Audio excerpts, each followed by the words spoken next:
خۆشەویستان ئازیزان، سەبارەت بۆی کە لە چاویلان ڕوویە حەزم کرد ڕوونکردنەوەی زیاترەوە هەرچەندە شتێکم نووسی بوو لە فەیسبووک، بەڵام بەباش مزانی ئەم پەیامە ڤیدیۆ بڵاو بکەمەوە. ئەویژەوەیە کە سەرباری ڕووداوەکە ڕووداوێکی ناخۆشە، بەڵام خۆشبەختانە ئەوەی کە دڵخۆشکەرە ئەوەیە کە هیچ زیانێکی گیانی لێ نەکەوتووە، چونکە بەڕاستی بەنسبەت خۆمەوە ئەوەی کە لە لای من زۆر گرنگەوەیە کە پەنجەی هاوڵاتیەک ناگات بە هەرچی سەرۆت و سامان و هەرچی ئەوانی کە من هەموو و پێش وایە خەڵکی تریش هەیەی. ئەوەی کە گرنگە ئەوەیە لەم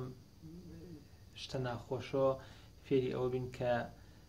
هەرچەنە خەڵک ئەگەر بێت و شتمەکیشمان سووتێنە کەلوپەرمان سووتێنە بەربارانیشمان بکە،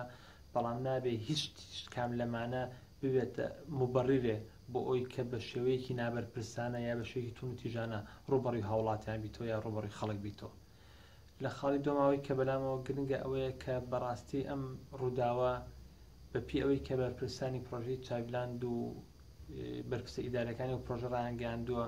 ئەم ڕووداوە ئەو دەرەخا کە ئەو حیزبولایەنی لە سلێمانی حکوم دەکەن، ئەو هێزانیانی لە سلێمانی حکوم دەکەن، نەک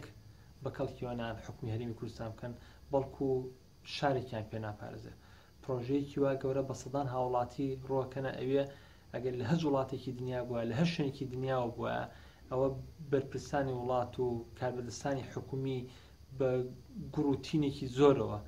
ئەچون بەرەو پیری پرۆژەکە و حیمایانەکرد و ئەیان پاراست. لەبەرەوەی لە کۆتاییدا ئەمە پرۆژەی تاکە کەسێک نییە، بەڵکو سەدان هەزار کەس یەن بۆ شارێک کە پێویستە حکومەتی ئەو شارە بیان پارێزێت بۆ ئەوی خەڵکی و هاوڵاتیان هیچ ڕووداوێکی ناخوازایان بەڕوو نەبێتەوە،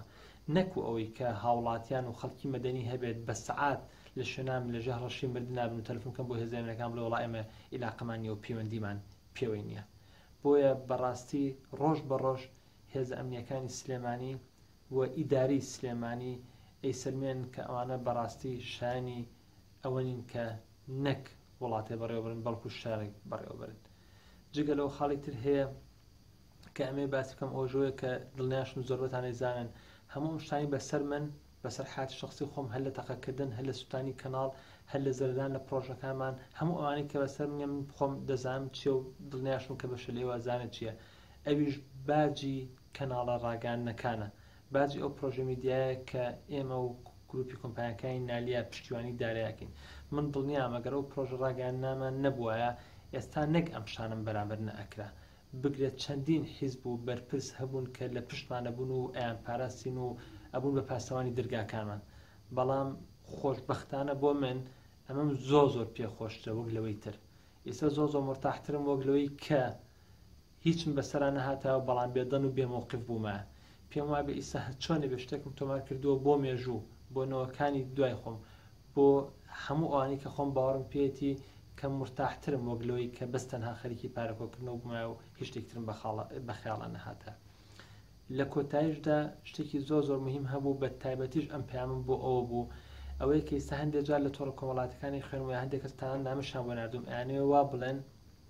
یا تەسیرم تێ بکەن بڵێن دەفەرمودەی ئەو وڵاتی کە بە حساب ئێمە هەوڵی بۆین یا خەڵکی وەکو ئێمەمانان هەوڵی بۆیە یا مەسەن ئەو پرۆژە میدیایەمان بۆ داناوە فەرمون ئەمەیان کردووە، یان وامان تێبگەین کە کوردستان یان شاری سلێمانی شانی ئەو شتانەی کە ئێمە و یا خەڵکی تری وەکو ئێمە خزمەتی کردوێت یان پرۆژەیەکی تا دروست کردوێ. بۆیە من بە تایبەتی ئەم پەیامم ئەوە بوو کە تکام وایە هیچ کەسێ کە تاکید من خۆم نەخۆم کارم تێکا و تکاش وایە هیچ کەسێک کاری تێ نەکا. لەبەرەوەی لە هەرێمی کوردستان 5-6 ملیۆن هاوڵاتیەژی هەر خەڵکە و بە جۆرێک بیرەکاتەوە، ڕەنە خەڵکە بێ منی خۆش بێ، هەیە منی خۆش نایە. خوای گەورە کە دنیای دروست کردو خەڵک هەیە نوێژی بۆ ناکە، عیبادەتی بۆ ناکە و کفرەکە. حیزبی سیاسی هەیە 50-60 ساڵە حیزبت لە ساڵە 20 ساڵ دێنێ 30 ساڵ دێنێ. لەبەرەوە ئێمە بەلامان و تابعی بێ ئەگەر ئێمەش خەڵکانە هەبێن ئێمەیان خۆش نوێ یا لەگەڵ ئێمە هاوڕانە بن، ئەمە جگەلەوەی کە احتیمال هەیە، احتیمالێکی زۆرش هەیە کە ئەو کەسان بە ئەنقەز نێرابێتن بۆ ڕووداوە، بەڵام بە هیچ شوێ نابێ ئەم ڕووداوانە کارمان تێ بکە وامان لێ بکات ساربینەوە. بەعەکسەوە ئەبێ ئەم شتانە زیاتر وامان لێ بکات کە ئێمە زیاتر خزمەتی شارەکەی خۆمان و وڵاتەکەی خۆمان بکەین.